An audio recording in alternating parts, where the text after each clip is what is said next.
when you first saw Channel 4's undercover expose on Cambridge Analytica. Take me through that. What went through? Did you tip over your desk? No. It was very interesting to watch because, again, it was a little opening into the world as it really is. But not surprised because I have been researching this for 30 years. So you pick up how these things work, and again we come back to perception. That's what it's all about. I cannot stress this enough. It's control of perception, which means control of people. And what the boss of Cambridge Analytica, this guy Alexander Nix, was exposed as saying with these hidden cameras is that they use honey traps and fake corrupt business people to catch out politicians that are opposing those politicians that are paying them to get them elected. And film it. Oh, I mean, how about instant karma?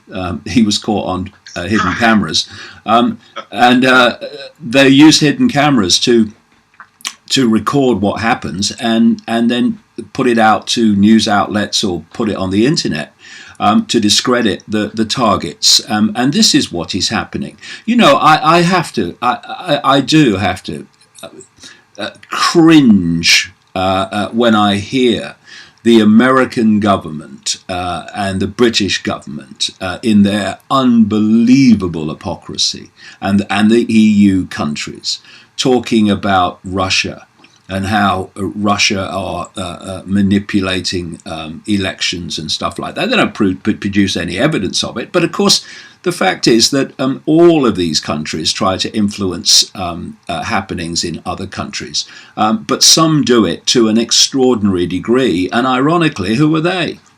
The United States, the United Kingdom, etc., etc., Israel too. And they are trying to put into power the people that will run those countries in the fashion that this hidden hand wants. And so, for instance, people say, oh, there's no hidden hand, there's no connections. Well, hold on a second. Just look. We have had this attack in Salisbury in England on this Russian agent, actually double agent. He was working for British intelligence, and his daughter.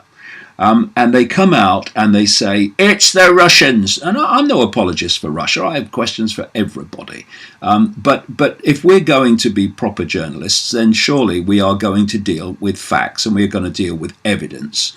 But no, instead, it's the Russians. Evidence? It's the Russians. No, I mean evidence. It's the Russians. That's their evidence.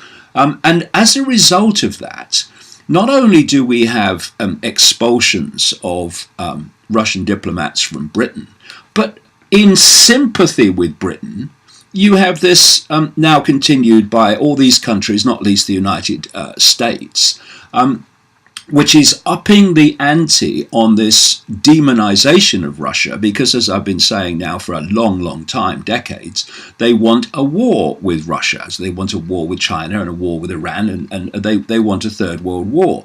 And this is why you're having all the build-up of NATO troops and weapons on the Russian border, the biggest build-up on the Russian border since the Second World War.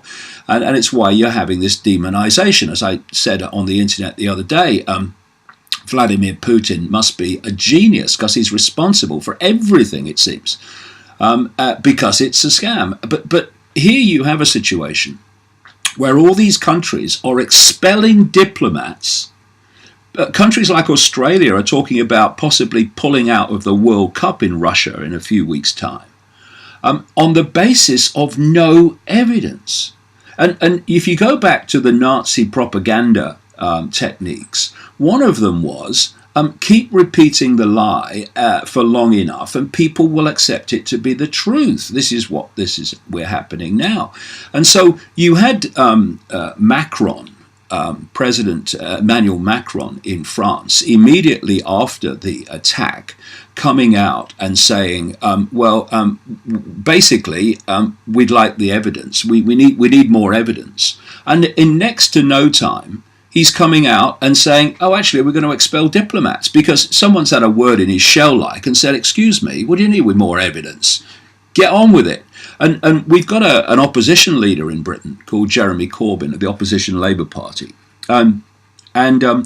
He said in Parliament when Theresa May made her speech in which she said there is no alternative to the conclusion that, and he said, basically, where's the evidence? And he was not only jeered and abused by the Conservative Party that's in government, he was jeered by many of the people on his own side. This is where we've reached, Jimmy, where you get jeered for asking for evidence before major decisions are taken on the basis of a narrative that has no evidence yet to support it. We are in Orwell's world where up is down and black is white. When we talk about the data harvesting or the selling of data, it doesn't matter what definition you give it. The data came from Facebook and Facebook users. And ironically, that Facebook got caught also double dipping in that they sell the data, right? They sell it and then turn around and bring that data back in against the Facebook users and sell the advertising. They get the clicks on the Facebook ads, and they profit 2 or 3 times in a big cycle. And ethically, they have no concerns about it or how the data is being used. And I will posit here directly, this is, like you said, the tip of the iceberg. This goes on. This is business as usual with all of the big corporations that have access to your data. It's going on all over the place. And ironically, like you said, turns out it wasn't the Russians this time. It was us. It was a company based in the UK. It was the United States involved with this money. It wasn't Russia. No, and you see, the hidden hand does not respect borders. Borders are irrelevant to this hidden hand. Right. And countries are irrelevant and nations are irrelevant. It sees the entire human race as the target population. So when it works through the American intelligence community or the American military, it's not on behalf of Americans. It's on behalf of the global agenda. So it's no surprise and it's no contradiction when you know how this works that American institutions and British institutions and corporations are working against the interests of British people and American people. That's the way it works. Everything else is, again, a cover story. You see, again, it's about perception. What they do is they sell a perception of Facebook, a perception of Google, a perception of these corporations to hide the real game and the real way that they operate. And we need to stop buying the cover stories and realize what's really going on. And you see, there's 2 levels of it. Again, the diversion is it's all about money. Well, on one level it is. I mean, take the banking system. On one level, the global organized crime syndicate known as the banking system is about trawling money and bleeding the global population dry of money, which means bleeding them dry of choice. Because the way the money system works in our society, it dictates choice in an overwhelming way. And what is freedom, Jimmy, except choice? Freedom is the freedom to make choices. To make choices of what you say, to make choices of what you believe, to make choices of what you do. And the money system is used to dictate and suppress and compress those choices, therefore destroy freedom. So on one level, yes, the banking system is about money, but the money is the vehicle for the control. It's the control that is the ultimate goal here, not the money. That's a byproduct. And exactly the same is true of Facebook and of Google. They make unbelievable amounts of money because of the way they operate. But that's not the end goal. The end goal is control, which is the end goal of all these organizations. What is the end goal of Cambridge Analytica when clients pay it to promote them? The end goal is control of perception to the point where people respond to the benefit of their clients, be it a political party or whatever. When somebody says, you know what, I just don't think people are that bad. And then you look at Alexander Nix, who was smug, proud, happy, smiling, and was absolutely supportive of this dark agenda of theirs, which was, oh, we'll bring on Ukrainian girls and we'll have bags of cash and we'll ruin their lives. We'll threaten to air the stuff on. It's great, man. This system actually works. He was smug about this and proud, David, and he is just the one that we caught. There are thousands of Alexander Nixes out there running the same agenda. Yeah, and far worse. You see, again, what's happening now, almost daily, is that things and concepts that I've been writing about for 30 years, progressively, are now being put on public display.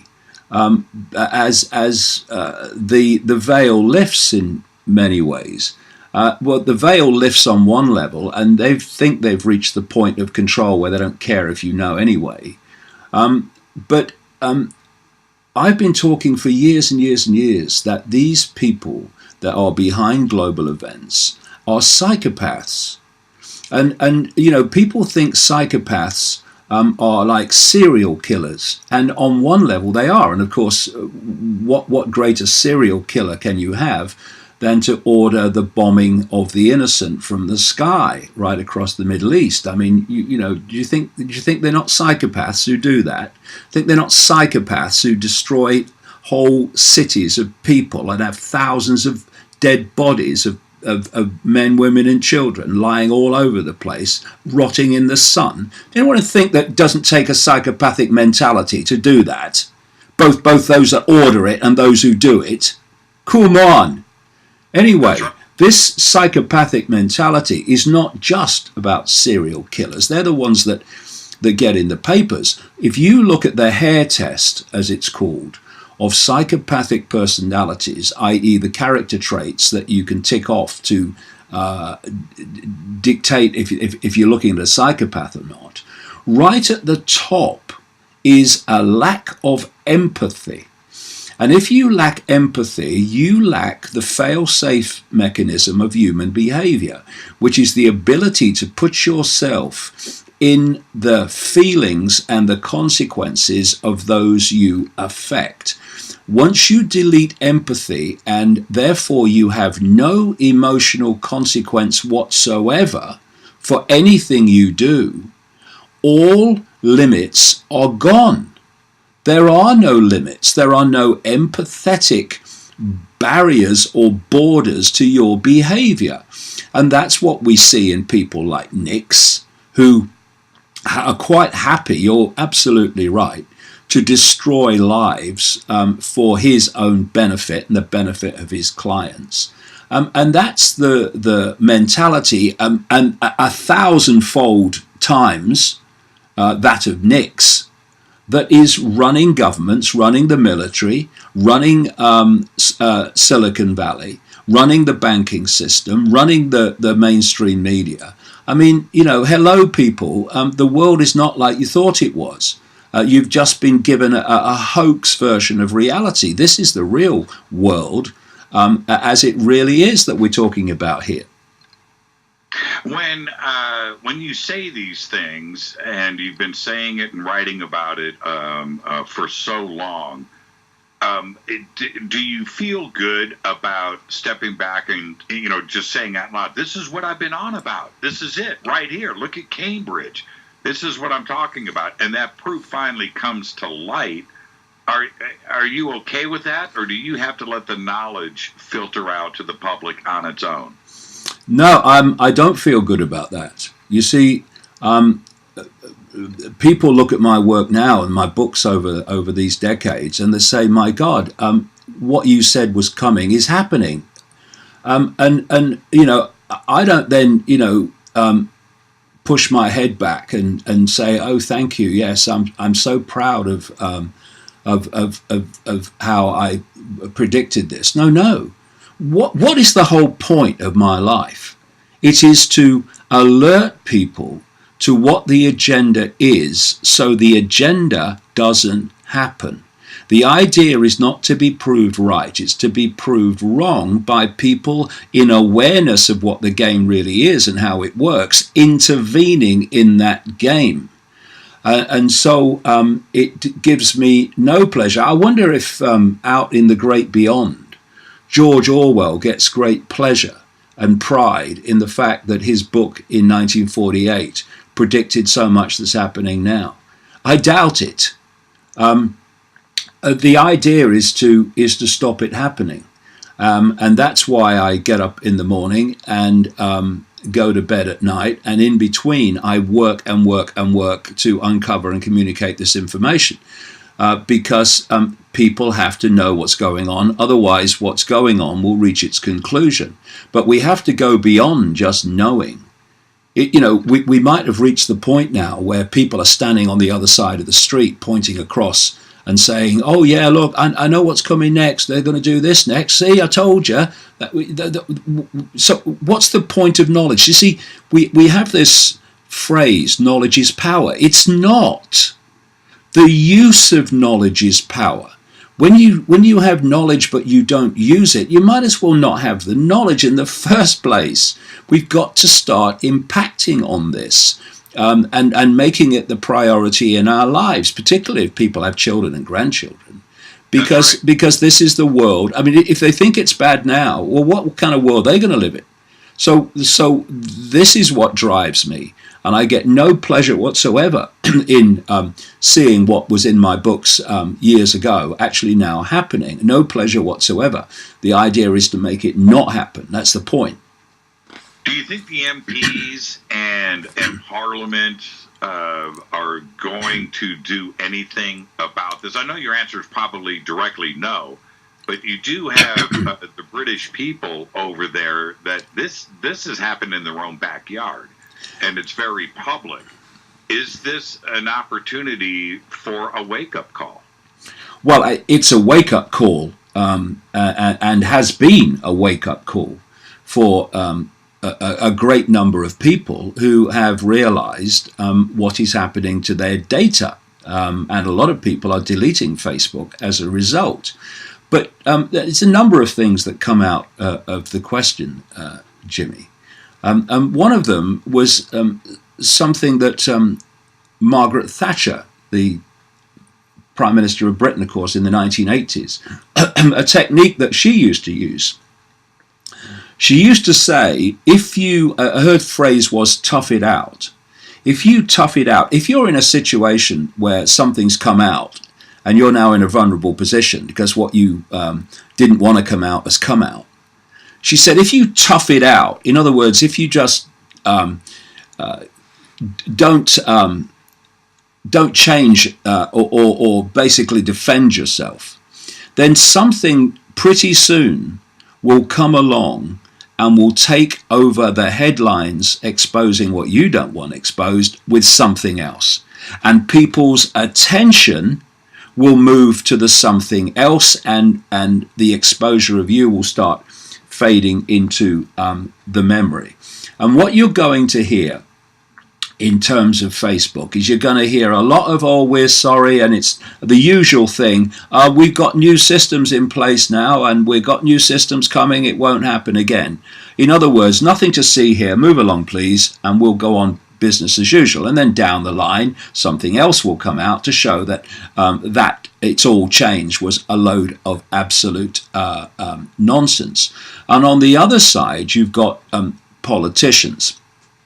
Now, the biggest problem with politicians is, all over the world, by the way, is not that they are corrupt. I'm not saying they're not corrupt. Vast numbers of them are, but that's not the biggest problem. It's not that they're manipulative. They are, but it's not the biggest problem. The biggest problem here is that they are freaking ignorant about the world. Some of the most ignorant people on planet Earth in terms of what's really going on are politicians and journalists. And thus you have a situation with politicians whereby they are up in arms because they are seeking to play with the public mood. What's been discovered about Facebook, and they'll say this is something must be done and all this. But these same politicians are also pressurizing Facebook, Google, etc., to censor alternative narratives to official stories. This is what this hoax called fake news is all about. And so you've got politicians talking about privacy in terms of Facebook, etc. At the same time, they're pressing Facebook and these Silicon Valley giants to censor the population and destroy the basis of all freedom, which is freedom of speech. Because in the end, there is a political class, and it's a global political class, and it has the same basic mentality. It defends the status quo. That's its perceptual state. And so it doesn't matter whether you are a so-called on the left or on the right or on the center. These are just irrelevant labels. You are a member of the political class. And so this is why, for instance, Jeremy Corbyn was jeered even by his own side. We're supposed to be, the stand for the working class and all that, and oppose the government. When he asked for evidence about this alleged Russian attack, because the political class was closing ranks. That's what the political class does. It defends itself, and it defends its privilege, and it defends its narrative. Therefore, there will be window dressing reactions to Facebook, yes. But the idea will be to put distance between the exposure and the sequence of the way the world goes after that, to the point where the exposure itself starts to fade in the memory, and all consequences disappear. This whole coordination through this web that I talk about, this hidden web which connects Facebook to Google, to the banking system, to DARPA, to governments, etc. This is how the perceptual hoax works.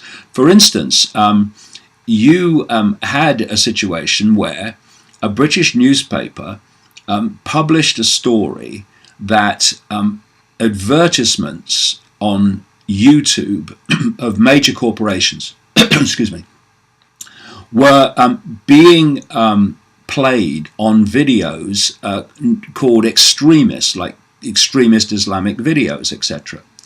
And once that story came out, you then had this coordinated response by these major corporations, ultimately controlled by the web, saying this is outrageous, we can't have this. Are you telling me they never looked before? And then you have the B-movie actor response from Facebook, Google, YouTube, saying, "Oh no, we didn't do that. Yeah, no, we'll stop doing that, and we'll stop monetizing these videos, right?" And then what happens, and this is what you've seen with the transgender operation, this is what you've seen with the free speech and the political correctness operation, you find an initial excuse to do something. So the excuse in this case is we're going to demonetize, in other words, take the advertisements off extremist videos, in response to the reaction of the corporations involved in the advertisements. But that's just the excuse. That's the foot in the door.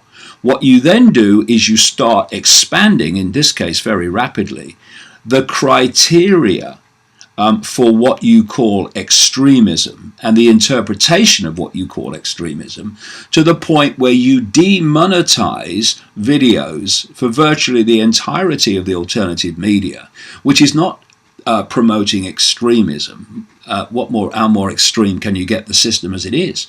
Right. But is actually putting a different narrative forward. Now, of course, personally, I'm not dependent on that to be able to work full time, because I do books and I do events and etc. But a great massive chunk of the alternative media was gleaning often a meager income, but enough to work full time on this, from YouTube monetization of videos with adverts on the videos. So what they've done, and you can see it systematically, they're sitting around a table and they're saying, how do we hurt the alternative media? And the first thing they did in a sequence was to demonetize their videos and starve them of income, which makes it very difficult for them to operate full time. And if you don't work full time on this, you're never going to uncover anything worthwhile, except in certain small areas. And I said in Everything You Need to Know But Have Never Been Told, which is just recently published, that this demonetization was only stage one, and the next stage was going to be deleting channels. Well, now we're already there, because this, like I say, is moving very quickly. And then you say, okay, we demonetize them, we've made them hard financially to survive, we're deleting channels so that they can't communicate to any kind of sizable audience on YouTube, another virtual monopoly. What else can we do? I know, let's say that anyone that exposes a global conspiracy is a racist. And when they say, for instance, the word globalist, which simply means someone who supports the centralization of global power, world government, world army, world currency, world central bank, etc. Let's say that calling someone a globalist is actually a cover for Jewish people. So if you say talk about globalists, then you are an anti-Semite, and will call you a hate preacher. And so what we're seeing now, and the British Labour Party, again, of Jeremy Corbyn, is facing an absolute hysteria over this whole subject area at the moment. We're seeing, sickeningly, beyond sickeningly, the use of racism and the use and the exploitation. I mean, just think about the horrors of it. The exploitation of the horrors that Jewish people suffered in Nazi Germany to justify an agenda of silencing dissent and silencing other narratives today. So this is the next stage. And political correctness, of course, is the big supporting background to this, where if you say anything that this politically correct tyranny and mafia don't agree with, then you are a racist, or you are a bigot, or you're a misogynist, or you're whatever name they come up with next. You're seeing this absolute war on the ability to say, communicate, even think anything that is at odds with the official agenda. And where does that ultimately lead? There is no alternative to the conclusion that. And all these things are connected. And we have to have some backbone. And instead of bowing to Twitter storms and getting on our knees and begging for forgiveness, we need to call these people out for what is happening. Because most of them involved in this politically correct mafia have no idea that the very, quote, establishment that they rail against is actually playing them like a violin. Right. It's like, oh, silence these people, they're saying something we don't agree with. And then the system says, ooh, we'd be delighted. Thank you. Yes, we will. Oh, thank you. And what? We have reached the point of inversion where those that scream anti-fascism are using the very techniques of suppression, oppression, and free speech deletion that they used in Nazi Germany. Every time a tyranny comes to power, it seeks to delete the exposure of the tyranny and any alternative narrative to that peddled by the tyranny. This is why the Nazis burned the books. This is why they banned public meetings and broke them up of people who were seeking to expose them. This is what happened in the communist Soviet Union. What happens today in communist China. And what they're doing now is using these very techniques of fascism and calling it progressive. It's unbelievable. I mean, if you look at the let me jump in, David. Yeah. Because this is such an important point. That how do we use discernment to figure out the real truth? Because we have the alternative media out there presenting stuff, but we also have the man himself creating fake news and fake videos and fake websites.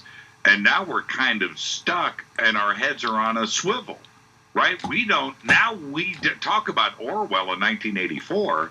We don't even know what to watch now.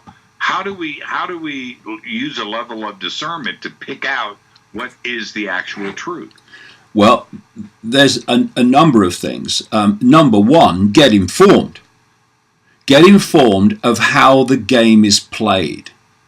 You go onto a football pitch and you don't know how the game is played, then you ain't going to affect the game because you don't even know the rules of the game and the techniques of the game. So get informed.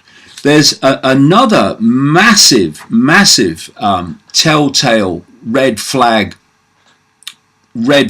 light in terms of the question, is this the agenda or not? And that is this question. Are you allowed to openly have a different opinion about this subject or this situation? If the answer is no, it's the agenda. Are you allowed to have an open debate and the free flow of opinion about this situation or this subject? If the answer is no, then it's the agenda. So I would invite people, look at the things that are happening in the world. Look at the things you cannot have an alternative opinion about without being called racist, a bigot, or being abused in multiple ways. And you are looking at an agenda, things that are happening for a reason. Also, there's the question, who benefits? Who benefits from me believing what I'm being told about this situation, this person, this event? And if the beneficiary is anyone that wants to centralize power, delete opinion and free speech, and all these other tenets of the system, then it's the agenda, and you should question it massively. Who benefits from the official narrative of what is said to have happened and who is responsible in the Salisbury attack? Answer: anyone that wants to demonize Russia. Who benefits from claims that Russia manipulated the election in America, when actually Cambridge Analytica was doing far more? Anyone that wants to demonize Russia. Who benefits from people being told they cannot say this or they cannot say that, they cannot have this opinion or that opinion? Anyone that wants to delete free speech. These are the simple questions that come from observation that uncover the truth and what is not true. Now, of course, you're trying to uncover something that doesn't want to be uncovered. So, of course, not necessarily every last dotted I and crossed T is going to always be correct. But in general, the alternative media is much, much, much closer to the truth, certainly the more advanced part of it, than the mainstream media. Look at the history of the mainstream media. And this is another point. This is another big red flag, which I've been saying to people for years and years and years. If it comes out of nowhere and it's suddenly everywhere, it's the agenda. That's right. So this demonization of Russia came out of nowhere and was suddenly everywhere. This whole transgender agenda came out of nowhere and was suddenly everywhere. And there are endless examples of that. So that's another red flag, because what that means is somebody has pressed a button on the next stage of this global perceptual hoax and manipulation. And so because I travel a lot into different countries of different cultures, I see the same things happening everywhere. Now, that is not something that's happened organically. It's happened globally. Why? Because it's a global web.